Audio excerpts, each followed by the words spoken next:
O que eu vou contar para vocês é algum dos maiores trollagens históricos. Atualmente, uma parte significativa da população acredita que a Terra é plana.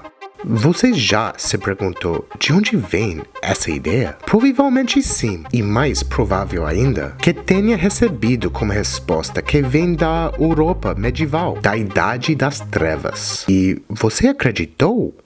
Eita! Essa história que os europeus acreditavam que a Terra era plana é trollagem total. E essa trollagem está diretamente associada com Cristóvão Colombo como o fundador das Américas. Neil deGrasse Tyson, um dos físicos mais conhecidos na atualidade, refuta a ideia da Terra plana e explica por que os seres humanos não conseguem ver a curvatura da Terra a olho nu. The Earth looks flat because, one, you're not far enough away at your size. Two, your size isn't large enough relative to Earth to notice any curvature at all. It's a fundamental fact of calculus and non-Euclidean geometry. Small sections of large curved surfaces will always look flat to little creatures that crawl upon it. Além de refutar a teoria, Tyson coloca num contexto social maior. But this whole thing, it's just a symptom of a larger problem.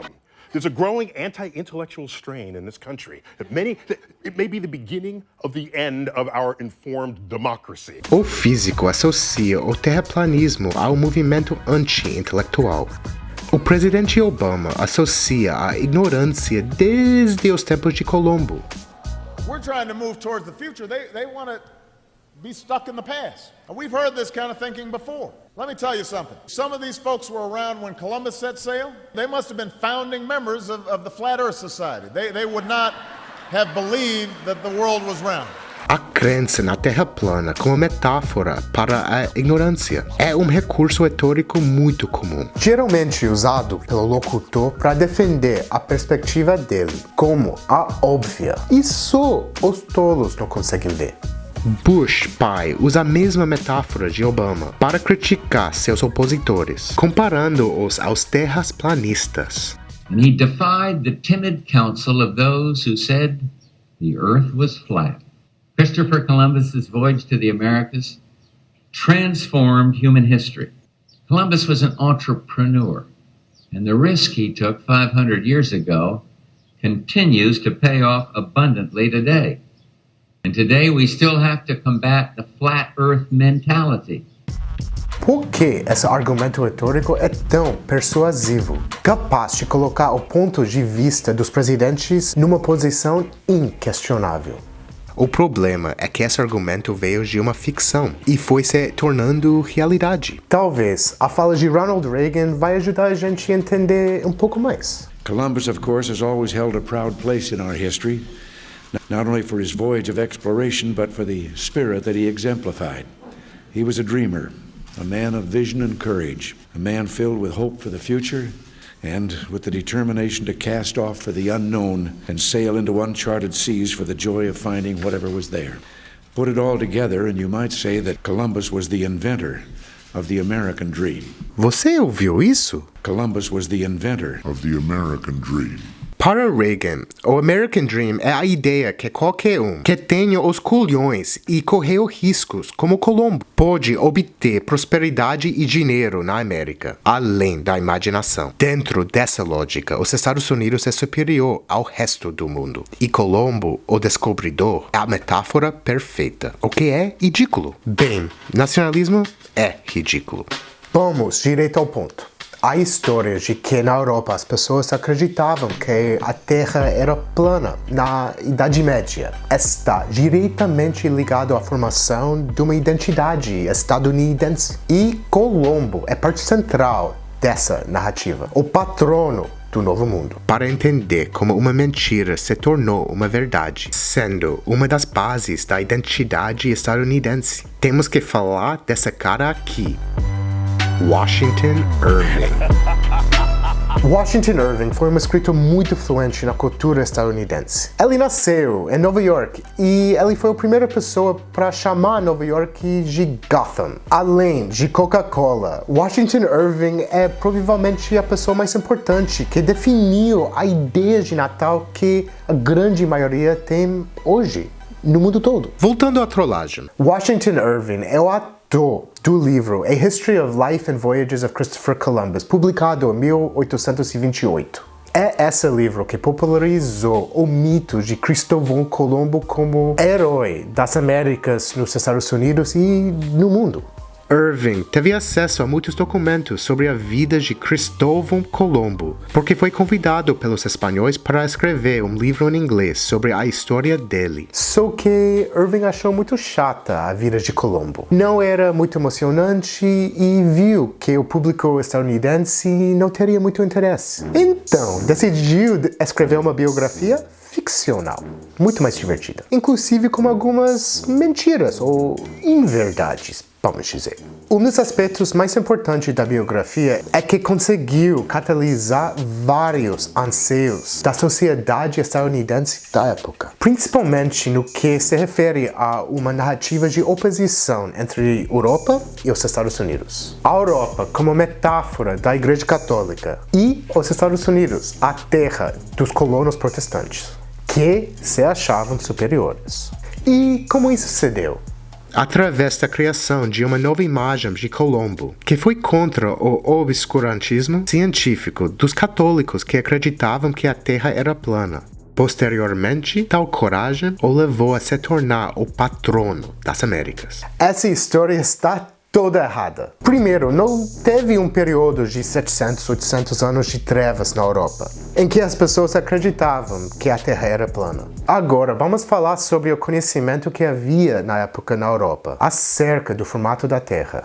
Na Antiguidade, Pitágoras, no século VI, já especulava que a Terra era esférica. Por volta de 150, os gregos já haviam calculado a circunferência da Terra. Galileu, que foi condenado pela Igreja Católica por se opor ao modelo geocêntrico de Aristóteles, mostrando que o Sol era o centro e a Terra girava em torno dele. Importante dizer que já no modelo de Aristóteles, a Terra tinha um formato esférico. E no século XV, as pessoas já tinham uma boa ideia de quão grande era o mundo, tanto o Império Católico como o Império Muçulmano. E, de fato, os portugueses já estavam explorando os mares no oeste. As ilhas de Açores, Madeira, Cabo Verde e as Ilhas Canárias já haviam sido descobertas. Ou seja, os europeus não tinham medo de cair no abismo. Gente, não foi assim que um tempo passou, a humanidade tomou uma pílula de esquecimento. Aí, chegou na Idade Média e ninguém sabia que a Terra era redonda. A maioria das escolas medievais tinha como um fato estabelecido da cosmologia que a Terra é esférica. Se era um fato sabido que os europeus tinham como verdade que a Terra era redonda, por que essa ideia que eles não sabiam colou? Para entender esse ponto, é importante lembrar que Irving capturou muitos dos anseios do seu tempo. E, para fazer isso, ele usou muitos dos estereótipos contra os espanhóis. Muitos deles vindo da lenda negra. A lenda negra é uma propaganda pejorativa que critica os espanhóis e a Igreja Católica. Os britânicos baseavam-se nos estereótipos da lenda negra, construindo uma imagem dos espanhóis, a fim de desqualificar os espanhóis, colocando-os como inferiores. Muito disso aconteceu por causa do conflito entre protestantes e católicos. Espanha e Portugal eram grandes impérios católicos não só na Europa, mas no mundo todo. Em 1517 aconteceu a Reforma Protestante e, nesse mesmo século, a Inglaterra se tornou protestante. No século seguinte, a Inglaterra já estava nos mares, disputando com a Espanha territórios coloniais na América. A treta era religiosa, ideológica e territorial. Uma das formas de confronto era no campo de propaganda. E é nesse contexto que os povos anglo-saxões usam a lenda negra contra os espanhóis. Muitos dos elementos da lenda negra têm as sementes no livro de Bartolomé de las Casas, publicado em 1552. Las Casas era um espanhol rico que viajou para a América e depois se tornou um frei dominicano. Ele publicou um livro em 1552 bastante crítico em relação à colonização espanhola nas Américas. Trata-se de um dos primeiros relatos sobre os processos coloniais, e nele os espanhóis são descritos como bárbaros que torturavam povos indígenas. O argumento-chefe do livro é uma defesa às indígenas das Américas, porque, segundo Las Casas, eles eram crianças e tinham almas. Foi um dos livros mais lidos da época, traduzido para várias línguas e amplamente divulgado pela Europa. O livro foi alguma das sementes plantadas de uma visão sobre os espanhóis como bárbaros e acabou por se tornar um lugar comum na cultura anglo-saxônica. Os Estados Unidos eram uma colônia da Inglaterra, então esses estereótipos fez parte comum na cultura estadunidense. Muitos dos estereótipos dos espanhóis do livro A History of Life and Voyages of Christopher Columbus vêm da lenda negra, que estavam eternalizados na cultura WASP. WASP são protestantes brancos anglo-saxões e, desde sempre, é o grupo que tem mais privilégio no país. Irving, em sua ficção, criou um Colombo que não existia. Uma figura excepcional que lutou contra o retrocesso e o obscurantismo da Igreja Católica. Essa Colombo chegou às Américas, onde futuramente foi fundado o povo excepcional e que estava destinado a dominar o mundo, né? Você é burro, cara, que loucura. É bastante irônico que a lenda negra tenha conseguido tanto espaço na cultura estadunidense, sabendo da história dos Estados Unidos como os povos indígenas. Basicamente, os estadunidenses dizimaram os povos indígenas do país. Além disso, é importante destacar que muitos estereótipos contra os latinos vêm da lenda negra. Os latinos naquela época foram herdeiros da barbárie dos espanhóis nas Américas. É por isso que não poderiam fazer parte da civilização construída pelos WASPs. E digo mais, muitos dos estereótipos atuais dos latinos na cultura americana vêm daí. Algumas gerações da publicação do livro de Irving, algumas pessoas tentaram de encontrar algum sentido científico na obra de Irving, em especial a teoria da Terra plana. Em 1864, o inglês Samuel Robotham publicou o livro Zetetic Astronomy, The Earth, Not a Globe, tentando provar cientificamente que a Terra é plana. Vocês entenderam a doideira? Após a morte de Robotham, foi fundada a Sociedade dos Terraplanistas, que é uma das fontes em que os terraplanistas da atualidade bebem. Bom, e cá estamos nós, em pleno século XXI, tendo que explicar para 154 milhões de pessoas que vivem no globo terrestre que a Terra não é plana. E agora, eu vou mostrar como o nacionalismo ajuda a propagar a trollagem. I think the rise of the flat earthers is evidence of two things. One, we live in a country that protects free speech. Two, we have a failure of our educational system. I'm going to turn around back to the school system and say, where has it failed in such a way that a full-grown adult coming out of this system can think the earth is flat? Parte da falha educacional está diretamente ligada ao nacionalismo, que distorceu a história da ciência. Por anos foi ensinado nas escolas dos Estados Unidos que os europeus acreditavam que a Terra era plana. Nacionalismo que, infelizmente, até um dos físicos mais renomados dos Estados Unidos reproduz. We had Columbus Day earlier this week. Okay. I mean, the balls to get on the ocean when they thought it was flat, the world. Well, his crew, but not him. He was smart enough to know.